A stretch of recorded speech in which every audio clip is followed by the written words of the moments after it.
isang bagong awitin. Magsiabot kayo sa Panginoon, buong sandaigdigan. Awitan ang Panginoon at purihin ang kaniyang ngalan. Ipahayag ang kanyang pagliligtas sa lahat ng panahon. Magsiabot kayo sa Panginoon ng isang bagong awitin. Magsiabot kayo sa Panginoon, buong sandaigdigan. Simulan natin ang ating pagdiriwang sa ngalan ng Ama at ng Anak at ng Espiritu Santo. Amen. Ang pagpapala ng ating Panginoong Hesukristo, ang pag-ibig ng Diyos Ama at ang pakikipagkaisa ng Espiritu Santo naway sumainyong lahat. At sumaiyo rin. Mga kapatid, tinipon tayo bilang kaanib ng angka ng Diyos. Kaya dumulog tayo sa ating Panginoong nagpapatawad ng lubos. Sinugong tagapagpagaling sa mga nagsisisi, Panginoon, kaawaan mo kami. Panginoon, kaawaan mo kami. Dumating na tagapag-anyayang mga makasalanan ay magsisi. Kristo, kaawaan mo kami. Kristo, kaawaan mo kami. Nakaluklok ka sa kanan ng Diyos Ama para ipamagitan kami. Panginoon, kaawaan mo kami. Panginoon, kaawaan mo kami. Kaawaan tayo na makapangyarihang Diyos, patawarin tayo sa ating mga kasalanan at patnubayan tayo sa buhay na walang hanggan. Amen. Manalangin tayo. Ama naming makapangyarihan, nililingap mo ang mga walang inaasahan, kundi ikaw. Hindi maidarangal at hindi magiging banal ang sinumang sa iyo'y napapawalay. Dagdagan mo ang iyong kagandahang loob sa amin upang sa iyong pamumuno at pangangasiwang magiliw, mapakinabangan namin ang mga biyaya mo sa lupa bilang pagkakamit na namin sa makalangit mong pagpapala. Sa pamamagitan ni Jesucristo, kasama ng Espiritu Santo, magpasawalang hanggan. Amen. Magsiupo ang lahat.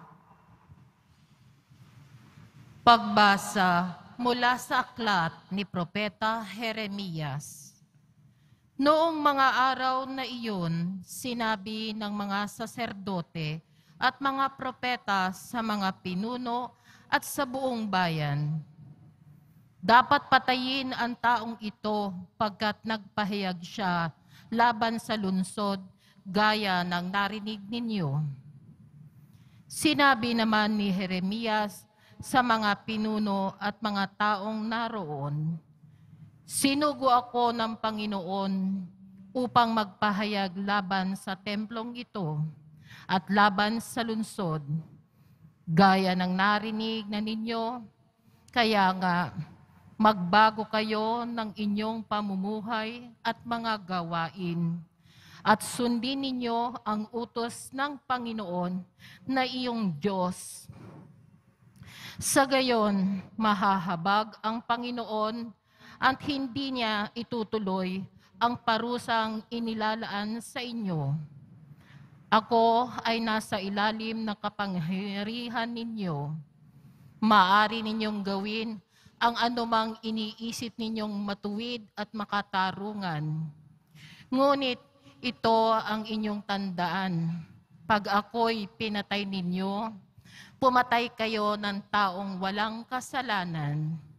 Ito'y magiging sumpa sa inyo at sa lungsod na ito, pati sa lahat ng naninirahan dito, pagkat alam ninyong sinugo ako ng Panginoon upang sabihin sa inyo ang mga bagay na ito.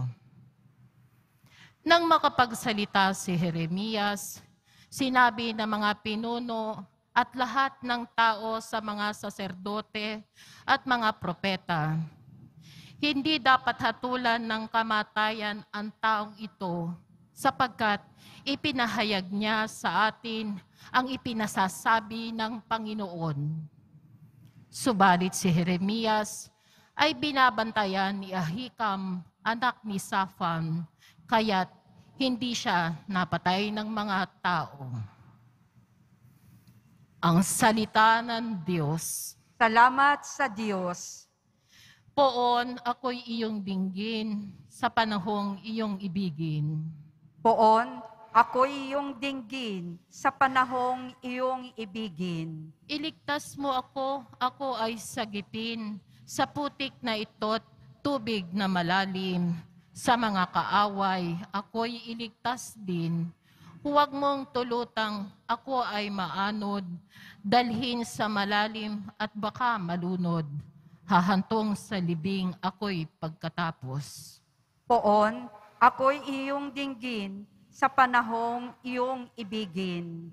Naghihirap ako't mahapdi ang sugat. O Diyos, itayo mo, ako ay iligtas. Pupurihin ang Diyos, aking aawitan, dadakilain ko't pasasalamatan. Poon, ako'y iyong dinggin sa panahong iyong ibigin. Kung makita ito niyong mga dukha, sila ay sasamba sa laki ng tuwa.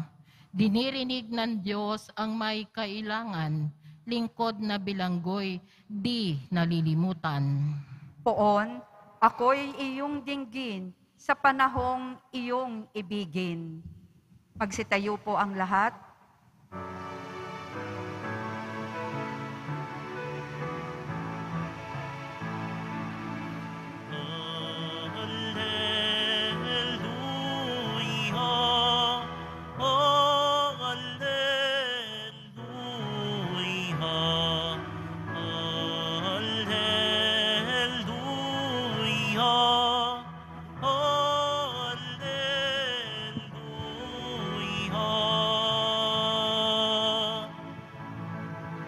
Mapalad ang inuusig sa gawang puspos ng bait, pagkat may kakamting langit.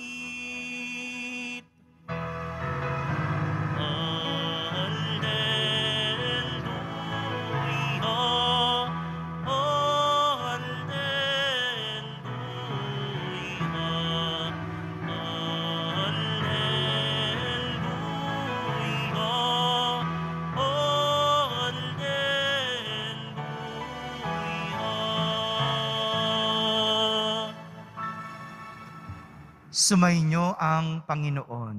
At sumayo rin. Ang mabuting balita ng Panginoon ayon kay San Mateo.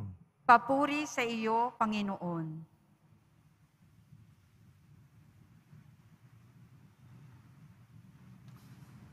Noong panahong iyon, nang makarating kay Herodes, na tetrarka ang balita tungkol kay Jesus, sinabi niya sa kanyang mga lingkod, siya'y si Juan Bautista na muling nabuhay, kaya siya'y nakakagawa ng mga himala.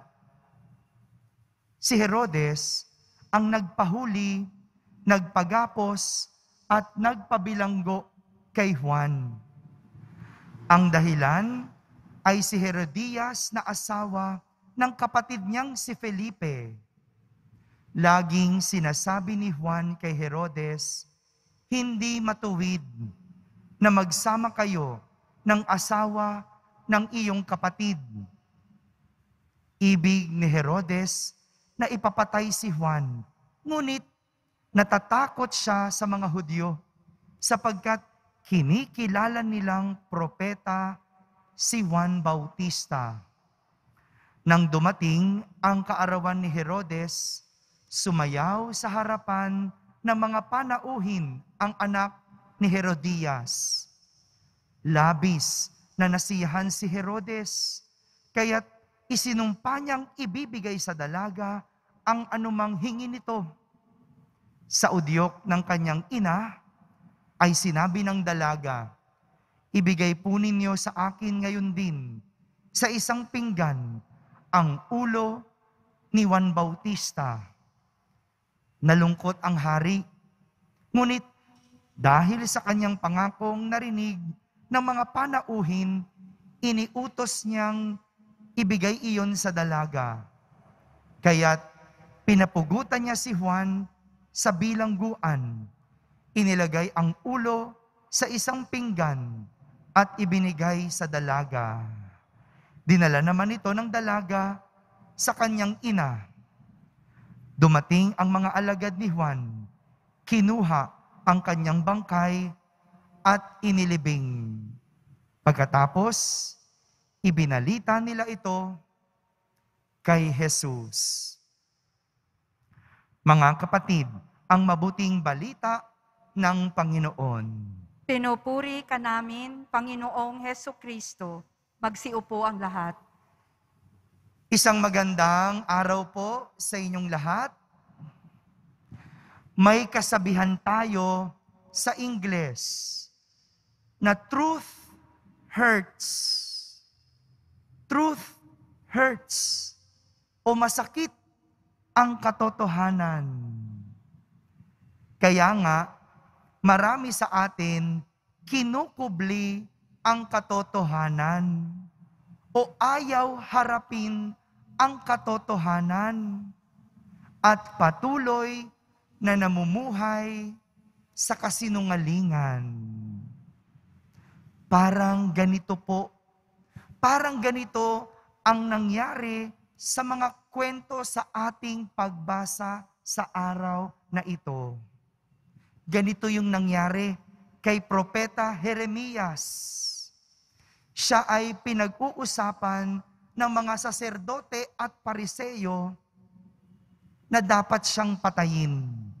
Sapagkat pakiramdam nila, nagpapahayag itong si Jeremias laban sa kanilang lungsod. Pero ang totoo, pinagbabago lang sila ni Jeremias. Binubuko lang niya ang kanilang mga maling ginagawa. Sinisita niya at tinuturuan ang mga tao ng tama. Yun yung totoo. Pero pakiramdam ng mga pariseyo at saserdote, sinisira niya ang kanilang lugar. Hindi ba ganito? Kapag tinuturuan tayo, pakiramdam natin, sinisira tayo. Halimbawa, nanananghalian ka, sarap na sarap ka pa, no? Piniritong liempo. May sabaw ka pang mamantika, no? Tapos ang dami mong kanin. 1 litro ng soft drinks. Sarap na sarap ka at bigla kang sasabihan ng nanay mo, anak, maghinay-hinay ka. Alam mo nang high blood ka. Anak, diabetic ka na. Hindi ba? Biglang akala mo, sinisira yung pagkain mo. Akala, sinisira yung appetite mo. Pero ang totoo, tinuturo lang sa'yo. O di ba yung mayroong mga kinakasamang maling relasyon, kapag sinabihan kang masama yan, bawal yan, hindi ba? Nagagalit ka. Pakiramdam mo, sinisira yung relasyon mo. Tinuturo lang naman sa'yo, huwag kang kumabit. Parang ganito din yung nangyari kay Juan Bautista. Dahil sa kanyang pangangaral ng matuwid at itama si Haring Herodes, sapagkat itong si Haring Herodes, inasawa ang asawa ng kanyang kapatid. Alam naman ng lahat na mali ang ganitong pamumuhay. Yung asawahin mo ang asawa ng iba. Kahit ano pang iyong estado, kahit anong katayuan mo sa buhay, ang mali ay mali. Ganito yung nangyari kay Juan. Tinatama lang niya, pinapangaralan lang niya, pero sa huli, siya'y pinatay. Siya'y pinapugutan ng ulo. Ganito ang nangyayari kapag ang tao ay nahaharap sa katotohanan. Imbes na tanggapin, madalas ang nagiging tugon ay magtago o magkubli. At ang mas nakakalungkot, ang iba nagagalit. Galit ang panlaban kapag nasasabihan ng katotohanan. Kaya imbes na magbago, mas lalong napapasama at mas lalong sumasama. Nagagalit ka kapag sinasabihan kang tumataba ka. Pero kain ka naman ng kain. Gumaganti ka kapag napagsasabihan ka. Kapag tinatama, nangangatwiran. Kapag tinuturuan, lumalaban. Mga kapatid, hindi ganito ang nais ituro sa atin ng ating mga pagbasa sa araw na ito. Dahil ang katotohanan, bagamat masakit, dapat pinakikinggan. Dahil ito ay magdadala sa atin sa kabutihan at maayos na buhay. Hindi sagot ang magalit. Hindi sagot ang magkubli sa katotohanan. Dahil ito ay magdadala sa atin sa kasiraan. Tandaan, ang katotohanan dapat tinatanggap para mabago nito ang mali nating pamumuhay. Amen. Tumayo po ang lahat.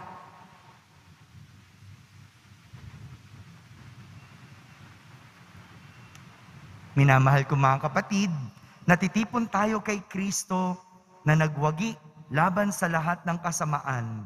Lakas loob tayong lumapit sa Ama, kasabay ng ating mga pananalangin. Ating sambitin, makapangyarihang Ama, gawin mo kaming mapagwagi sa iyong pamamaraan. Makapangyarihang Ama, gawin mo kaming mapagwagi sa iyong pamamaraan. Ang simbahan, naway mapanibago at magbigay saksi sa mga tamang pinahahalagahan sa buhay upang makatulong na maitindig ang mundong nasadlak sa pagkakasala. Manalangin tayo. Makapangyarihang Ama, gawin mo kaming mapagwagi sa iyong pamamaraan.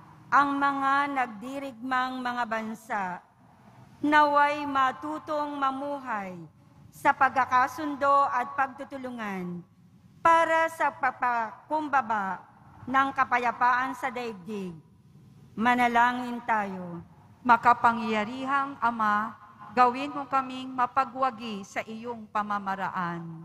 At tinawang itaguyod ng buong puso ang katotohanan at labanan ng ang patago at pailalim na impluensya ng kasamaan. Manalangin tayo. Makapangyarihang Ama, gawin mo kaming mapagwagi sa iyong pamamaraan. Ang mga may sakit, naway tumanggap ng kasiyahan ng pag-ibig ng Diyos mula sa mga taong kumakalinga sa kanila. Manalangin tayo. Makapangyarihang Ama, gawin mo kaming mapagwagi sa iyong pamamaraan. Ang mga tapat na yumao, naway makarating sa pangakong walang hanggang tahanan. Manalangin tayo. Makapangyarihang Ama, gawin mo kaming mapagwagi sa iyong pamamaraan. Sa katahimikan, ating ilapit sa Diyos ang ating mga pansariling kahilingan.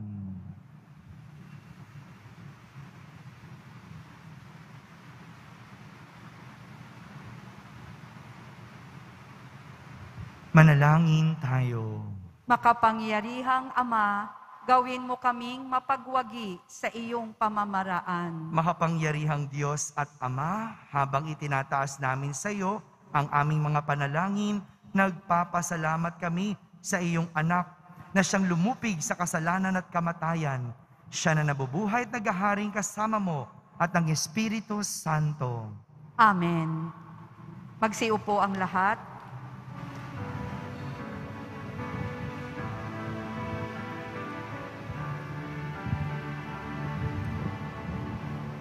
Ating alay na alak at tinapay mula sa ating ani sa lupain ng Diyos nating mahal na siya na rin nagdulot na tayo'y may maiain sa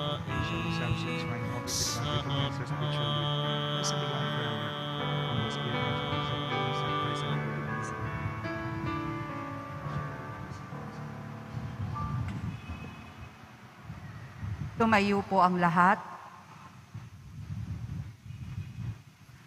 Manalangin kayo mga kapatid upang ang paghahain natin ay kalugdan ng Diyos amang makapangyarihan. Tanggapin nawa ng Panginoon itong paghahain sa iyong mga kamay, sa kapurihan niya at karangalan, sa ating kapakinabangan at sa buong sambayanan niyang banal.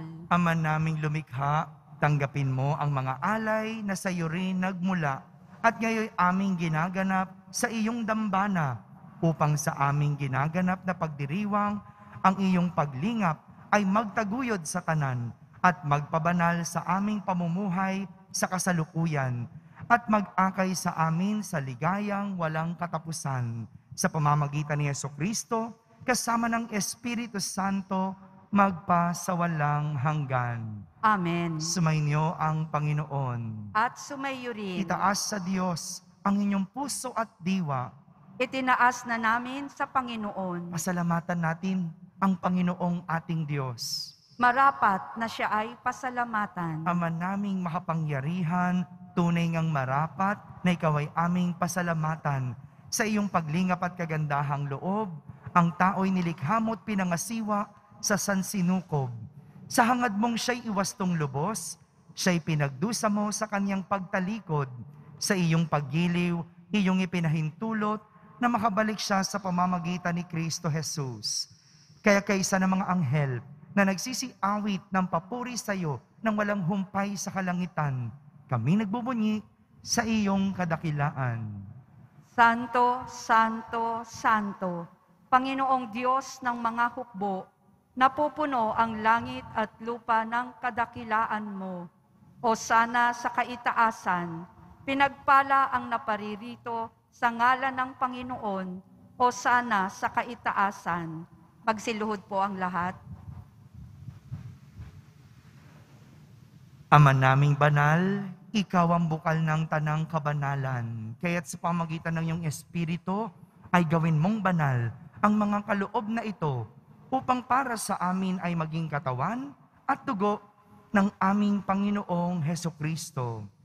Bago niya, pinagtiis ang kusang loob na maging handog, hinawakan niyang tinapay, pinasalamatan kanya, pinaghati-hati niya iyon, iniabot sa kanyang mga lagad at sinabi, "Tanggapin ninyong lahat ito at kanin, ito ang aking katawan na inihahandog para sa inyo."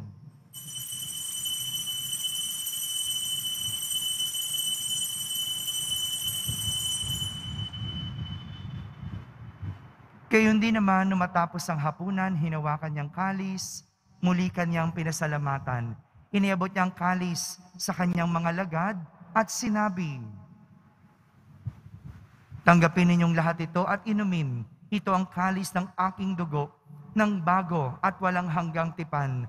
Ang aking dugo na ibubuhos para sa inyo at para sa lahat sa ikapagpapatawad ng mga kasalanan. Gawin ninyo ito sa pag-alaala sa akin."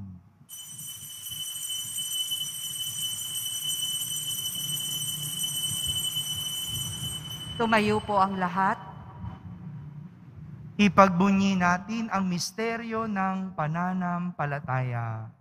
Si Kristo'y namatay, si Kristo'y nabuhay, si Kristo'y babalik sa wakas ng panahon. Ama, ginagawa namin ngayon ang pag-alaala sa pagkamatay at muling pagkabuhay ng iyong anak, kaya't inaalay namin sa iyo ang tinapay na nagbibigay buhay at ang kalis na nagkakaloob ng kaligtasan.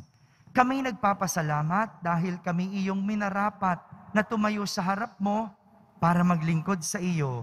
Isinasamo namin kaming magsasalo-salo sa katawan at dugo ni Kristo ay mabuklod sa pagkakaisa sa pamamagitan ng Espiritu Santo.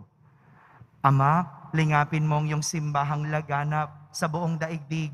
Puspusin mo kami sa pag-ibig kaysa ni Francisco na aming Papa, ni Jose na aming obispo at ng Tanang Kaparian. Alalahanin mo rin ang mga kapatid naming nahimlay na may pag-asang sila'y muling mabubuhay, kayon din ang lahat ng mga pumanaw. Kaawan mo sila at patuloyin sa iyong kaliwanagan. Kaawan mo at pagindapating kaming lahat na makasalo sa iyong buhay na walang wakas. Kaisa na mahal na Birheng Maria na ina ng Diyos, ng kabiyak ng puso niyang si San Jose, kaysa ng mga apostol at ng lahat ng mga banal na namuhay dito sa daigdig ng kalugod-lugod sa iyo. May pagdiwang nawa namin ang pagpupuri sa kararangal mo sa pamamagitan ng iyong anak na aming Panginoong Hesukristo. Sa pamamagitan ni Kristo, kasama niya at sa Kanya, ang lahat ng parangal at papuri ay sa iyo, Diyos Amang makapangyarihan, kasama ng Espiritu Santo, magpasawalang hanggan. Amen. Sa tagubilin ng mga nakahagaling na utos at turo ni Jesus na Panginoon natin at Diyos, ipahayag natin ng lakas loob. Ama namin, sumasalangit ka, Sambahin ang ngalan mo. Mapasa amin ang kaharian mo. Sundin ang loob mo dito sa lupa para nang sa langit. Bigyan mo kami ngayon ng aming kakanin sa araw-araw at patawarin mo kami sa aming mga sala para nang pagpapatawad namin sa nagkakasala sa amin. At huwag mo kaming ipahintulot sa tukso at iadya mo kami sa lahat ng masama. hinihiling namin kami iadya sa lahat na masama, pagkalooban ng kapayapaan araw-araw, iligtas sa kasalanan at ilayo sa lahat ng kapahamakan. Samantalang aming pinananabikan ang dakilang araw ng pagpapahayag ng tagapagligtas naming si Hesukristo. Sapagkat iyo ang kaharian at ang kapangyarihan at ang kapurihan magpakailanman. Amen. Panginoong Hesukristo, sinabi mo sa iyong mga apostol, kapayapaan ang iniiwan ko sa inyo, ang aking kapayapaan ang ibinibigay ko sa inyo. Tunghayan mo ang aming pananampalataya at huwag ang aming pagkakasala. Pagkalooban mo kami ng kapayapaan at pagkakaisa ayon sa iyong kalooban, kasama ng Espiritu Santo, magpasawalang hanggan. Amen. Ang kapayapaan ng Panginoon ay laging sumainyo. At sumaiyo rin. Magbigayan kayo ng kapayapaan sa isa't isa. Kapayapaan po para sa lahat. Kordero ng Diyos na nag-aalis ng mga kasalanan ng sanlibutan, maawa ka sa amin. Kordero ng Diyos na nag-aalis ng mga kasalanan ng sanlibutan, maawa ka sa amin. Kordero ng Diyos na nag-aalis ng mga kasalanan ng sanlibutan, ipagkaloob mo sa amin ang kapayapaan. Magsiluhod po ang lahat.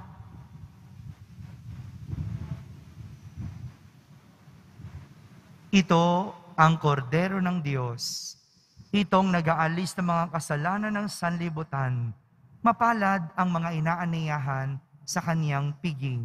Panginoon, hindi ako karapat-dapat na magpatuloy sa iyo.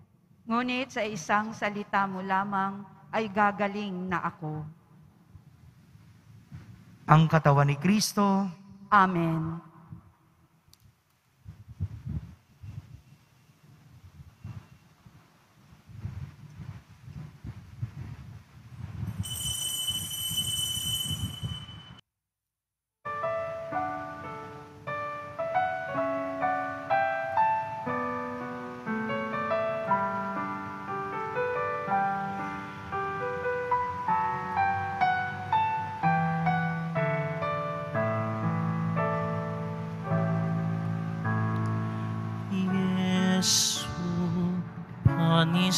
vitae donum Patris, Iesu, fons vitae atque.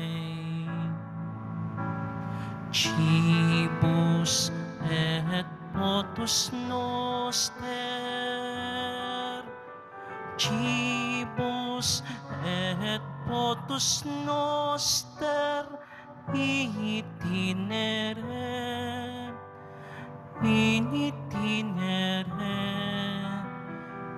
ad Domus Dei. Mula sa lupa, sumibol kang masigla, matapos kang yurakan ng mga masasama. Sumilang ang liwanag ng mga nawawala, tinapay na ang buhay, pagkain ng dukha. Iesu, panis vitae donum Patris, Iesu, fons vitae atque. Cibus et potus noster, cibus et potus noster, initinere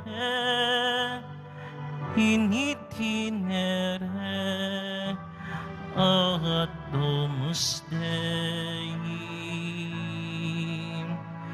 Jesus, food divine, be our strength each day, so we don't tire as we witness to your love and care.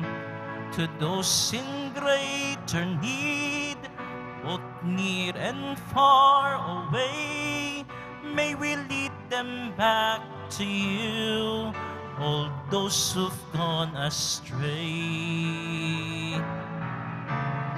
Iesu, panis vitae donum Patris, Iesu, fons vitae atque. Cibus et potus noster, cibus et potus noster, initinere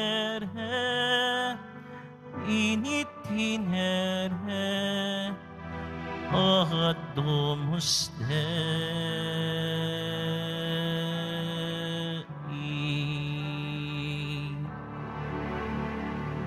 Tumayo po ang lahat. Manalangin tayo. Ama naming mapagmahal, pinagsaluhan namin sa banal na pakikinabang ang alaalang walang kupas ng iyong anak na nag-alay ng sarili niyang buhay para sa aming kaligtasan. Ipagkaloob mong ito ay magdulot ng pag-unlad sa ipinamana niya sa aming pagdiligtas bilang tagapamagitan kasama ng Espiritu Santo magpa sa walang hanggan. Amen. Sumainyo ang Panginoon. At sumayo rin. Pagbabasbas ng Poong Yesus Nazareno. Mahal na Poong Yesus Nazareno, inihayag mo sa pamamagitan ng krus ang walang maliw na pag-ibig ng Diyos sa sangkatauhan. Pakinggan mo ang kahilingan ng iyong angkan na nagsusumamo sa iyo. Makamtanawan nila ang inyong katugunan at tanggapin ang kasagutan na may utang na loob na tinatanaw. Basbasan din po ninyo ang lahat na may karamdaman, nahihirapan, may mga dalang imahen at dasalan. Sa pamamagitan ng bendisyon na ito, naway maalala nila ang mga pangako nila noon sa binyag na ikaw ang kanilang iibigin at pagdilingkuran bilang Panginoon magpa sa walang hanggan. Amen. At pagpalain kayo ng makapangyarihang Diyos, Ama, Anak, at Espiritu Santo. Amen. Tapos na po ang ating pagdiriwang. humay kayong taglay ang pag-ibig at kapayapaan ng Poong Jesus Nazareno. Salamat sa Diyos.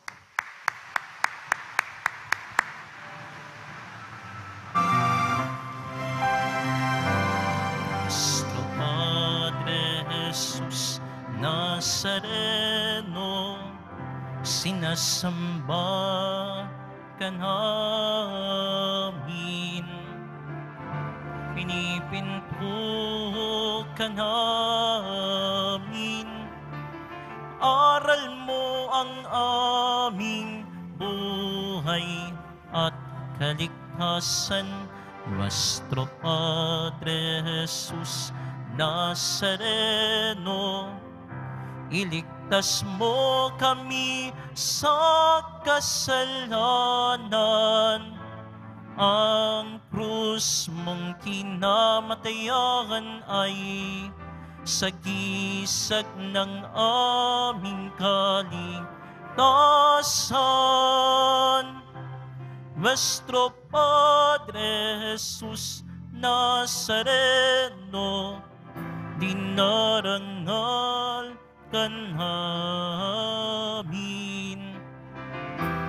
Nuestro Padre Jesus Nazareno, nilulwalhati ka namin. Nuestro Padre Jesus Nazareno, dinarangal ka namin. Nuestro Padre